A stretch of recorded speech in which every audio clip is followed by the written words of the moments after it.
وہ ہو گئی تھی۔ میرے بچے اعلیٰ اسکولوں میں پڑھنے لگے تھے، انہوں نے بہترین لباس پہننا شروع کر دیے تھا۔ نجمہ ان کو طرح طرح کے کھانے کھلاتی تھی، پہلے تو وہ 2 وقت کی روٹی کو بھی ترس جاتے تھے۔ اب میں نے بھی نجمہ کے کاروبار میں دلچسپی لینی شروع کر دی تھی۔ اب میں ہر چیز پر گہری نگاہ رکھتا تھا۔ یوں ہوتا تھا کہ کوئی عورت علاج کے لیے آتی تو کچھ ہی لمحوں کے بعد کچھ برقع پوش خواتین بھی آ جاتی تھیں۔ علاج کا عمل 4 5 گھنٹوں پر مشتمل ہوتا تھا۔ میں نے کئی بار نجمہ سے علاج کا طریقہ کار پوچھا، مگر وہ ہر بار میری بات کو ٹال دیتی تھی۔ نجمہ کا کلینک میرے لیے ایک ایسی جگہ بن چکا تھا جس میں میرا داخلہ ممنوع تھا۔ مجھے یہ بات تو سمجھ آتی تھی کہ میں مریضوں کی موجودگی میں اس کلینک میں داخل نہیں ہو سکتا، مگر جب وہ خالی پڑا ہوتا تھا تب وہاں جانے کی پابندی مجھے کچھ عجیب لگتی تھی۔ خیر، میں نے اپنے ذہن سے ایسے خیالات کو جھٹک دیا تھا۔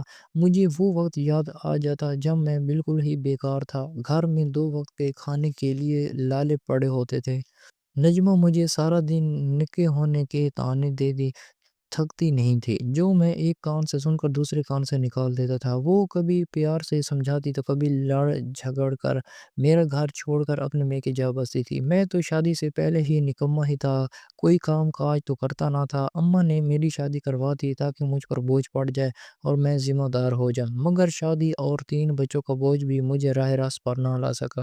پہلے پہل تو نجمہ کچھ نہ کہتی، روکی سوکی کھا کر صبر شکر کرتی، مگر جب بچے بڑے ہونے لگے اور طرح طرح کی فرمائشیں کرنے لگے تو وہ اکڑ مزاج ہو گئی۔ پھر جب بچوں پر فاقوں کی نوبت آئی تو وہ کسی سے کہلوا کر مجھے کام پر رکھوا دیتی تھی۔ میری سستی دیکھ کر مالک مجھے جلد فارغ کر دیتا تھا۔ نجمہ نے ہر ممکن کوشش کر کے دیکھ لی، گھر چھوڑ کر چلی گئی، طلاق تک کی دھمکی دے ڈالی۔ میں 4 دن چستی سے کام کرتا تو 5ویں دن سستی مجھے پھر سے اپنے حصار میں جکڑ لیتی۔ اب میری بیوی نجمہ کچھ دنوں سے پریشان سی رہتی تھی، اس کی پریشانی کی وجہ سے بہت واضح تھی۔ میں 5ویں بار بھی ملازمت سے نکالا جا چکا تھا، میرے 3 بچے تھے، بچوں کی بھی ضروریات ہوتی ہیں اور آمدن کا کوئی بھی ذریعہ نہیں تھا۔ نجمہ ایک دن میرے پاس آئی اور بولی، رضا، میں چھت پر بنے کمرے کو اپنا کلینک بنانا چاہتی ہوں۔ میں نے اس کی بات سن کر ہنس کر ٹال دی۔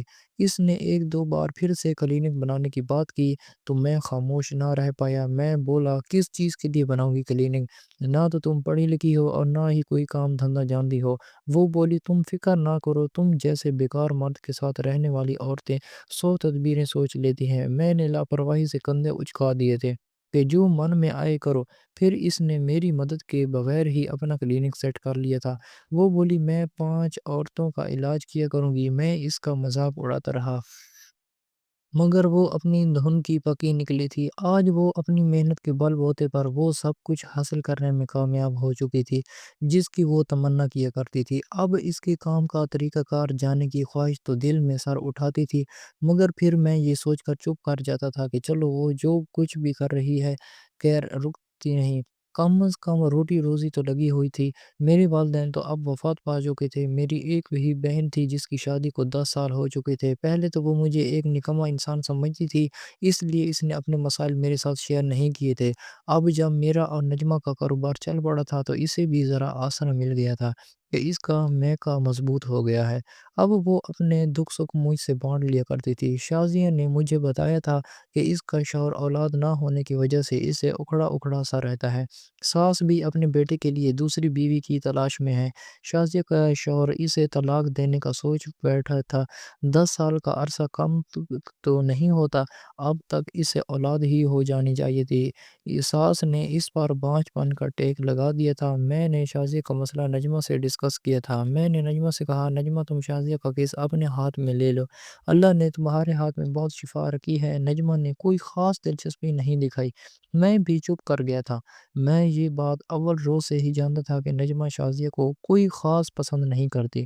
اس کی سب سے بڑی وجہ شازیہ کا غصیلا پن تھا۔ نجمہ جب بیاہ کر میرے گھر آئی تب شازیہ بھی 2 ماہ کے لیے میکے رہنے آئی۔ ہوئی تھی۔ تب میرے والدین بھی حیات تھے، اس لیے شازیہ کو اپنا پلڑا بھاری محسوس ہوتا تھا۔ وہ نجمہ کے ہر کام میں کیڑے نکالتی۔ وہ کبھی کہتی کہ تمہیں گول روٹی نہیں بنانی آتی، تو کبھی کہتی کہ تم کھانا اچھا نہیں بناتی۔ ہماری شادی کو ایک ہفتہ ہی ہوا تھا جب شازیہ میرے پاس روتی ہوئی آئی اور بولی، بھائی آج مجھ سے نہ میرا میک اپ بھی چھوٹ گیا ہے۔ لوگ سچ ہی کہتے ہیں، والدین کا گھر تب تک ہی اپنا ہوتا ہے جب تک بھابھی بیاہ کر نہیں آئی ہوتی۔ شازیہ اس قدر وقت سے رو رہی تھی کہ میرا دل بھی پھسل گیا۔ میں بولا، ارے آخر ہوا کیا ہے، مجھے کچھ پتہ بھی تو چلے۔ تب شازیہ نے بتایا، نجمہ بھابھی نے میرے ساتھ بدتمیزی کی ہے اور گھر سے نکل جانے کا کہا ہے۔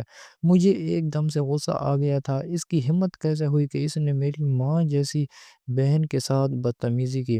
میں نے غصے میں آ کر نجمہ کے رخسار پہ تھپڑ جھڑ دیا تھا۔ نجمہ کے دل سے ابھی تک اس بات کا دکھ اور غصہ نہیں جاتا تھا۔ میں نے اسے کئی بار معافی بھی مانگی تھی، مگر وہ اس واقعے کو بھولنے پر آمادہ ہی نہیں ہوتی تھی۔ نجمہ کا کلینک اللہ کے فضل سے بڑے احسن طریقے سے چل رہا تھا۔ دولت کی ریل پیل تھی، سکھ ہی سکھ تھا، مگر اب مجھے شازیہ کی فکر راتوں کو سونے نہ دیتی تھی۔ دن تو ڈیوٹی میں گزر جاتا، جب رات بھی آنکھوں کی میں کٹ جاتی تھی۔ میں کاؤنٹر پر کھڑا تھا جب ایک جوڑا علاج کی خاطر آیا تھا۔ کو تو میں باہر ہی بٹھا دیا، جبکہ عورت کو میں نے کلینک کے اندر بھیج دیا تھا۔ ابھی آدھا گھنٹہ ہی گزرا ہوگا کہ وہ نقاب پوش بی بی کلینک میں داخل ہونے کی اجازت مانگنے لگی۔ میں نے ان کو بھی کلینک میں بھیج دیا تھا۔ میں ان دو عورتوں کو دیکھ کر حیران رہ گیا تھا۔ یہ برقع پوش عورتیں تقریباً ہر روز ہی کلینک کا چکر لگاتی تھیں۔ نہ جانے ان کا مسئلہ ابھی تک نجمہ کیوں حل نہ کر پائی تھی۔ 3-4 گھنٹے یوں ہی گزر گئے تھے۔ جب وہ عورت کلینک سے نکلی، اس عورت کے نکلتے ہی وہ نقاب والی عورتیں بھی کلینک سے نکل آئی تھیں۔ وہ دونوں بہت تیزی سے چل رہی تھیں۔ جب میری نظر ایک عورت کے پاؤں پر پڑی، اس نے مردانہ چپل پہن رکھی تھی۔ میں جلدی سے ان کے پیچھے لپکا تھا، مجھے اس عورت کی مردانہ چپل نے تشویش میں مبتلا کر دیا تھا۔ وہ دونوں میری آواز پر رک گئی تھیں۔ میں نے جلدی سے بات بنائی، میں بولا، بہن آپ کو مسئلہ ابھی تک حل کیوں نہیں ہوا؟ میں آپ کو بڑے دنوں سے آتے دیکھتا ہوں۔ ان دونوں میں سے ایک عورت بولی، ہم دوسری عورتوں کے مسائل حل کروانے آتی ہیں۔ اتنا کہہ کر وہ دونوں آگے بڑھ گئی تھی۔ اب سارا معاملہ حل ہو چکا تھا۔ اصل میں یہ دو عورتیں ہی دوسری عورتوں کا علاج کرتی تھیں۔ سارا کریڈٹ نجمہ نے لے رکھا تھا۔ خیر جو بھی تھا، مجھے عام سے غرض تھی۔ میں نے پیڑ کن کر کیا لینا تھا۔ میں کاؤنٹر پر کھڑا اپنی ڈیوٹی نبھا رہا تھا۔ جب مجھے شازیہ کی کال آ گئی، میں نے اس کی خیریت پوچھی تو وہ پھوٹ پھوٹ کر رونے لگی اور بولی، بھیا میرا گھر بچا لو، میرا شوہر مجھے طلاق دے دے گا، تو کسی بھی طرح اپنی بیوی کو میرا علاج کرنے پر رضامند کر لو۔ بھیا میں نے اسے حوصلہ دے کر فون بند کر دیا تھا۔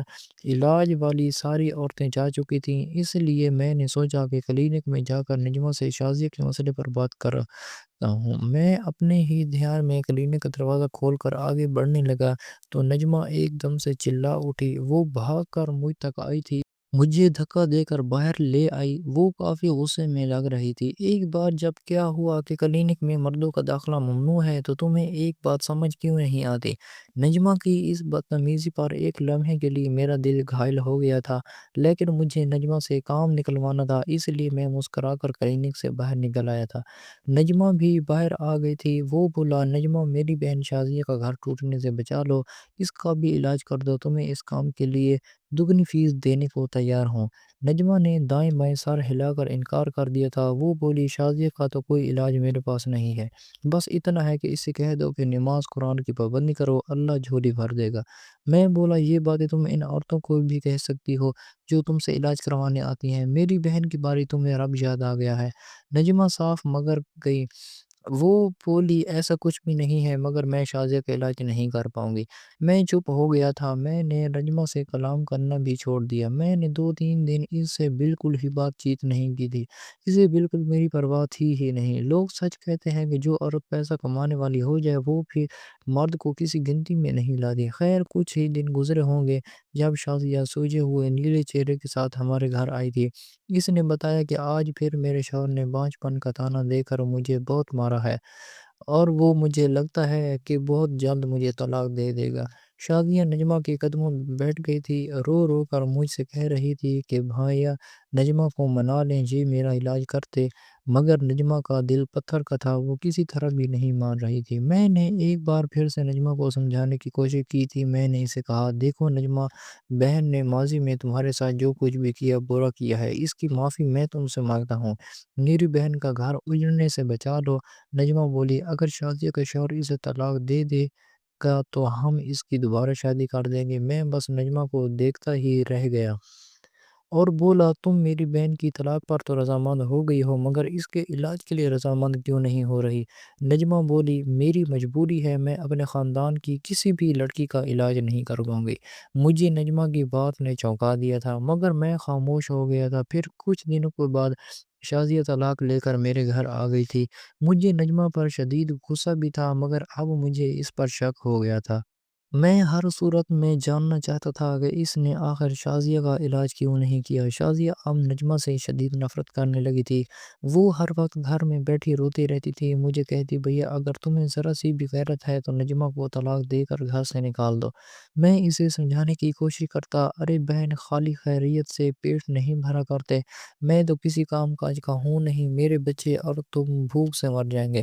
اب شازیہ ہر وقت چوکنا رہتی تھی، وہ نجمہ پر کڑی نظر رکھے ہوئے تھی، وہ ایک ایک عورت کا حساب لگا کر بیٹھی ہوتی تھی۔ ایک دن میرے پاس آ کر بولی، بھیا تم نے کبھی سوچا ہے کہ کیا نجمہ نے میرا علاج کیوں نہیں کیا؟ میں بولا، ہاں بہت بار سوچا ہے، اور اسی سوال کے جواب ڈھونڈنے کی کوشش میں لگا ہوا ہوں۔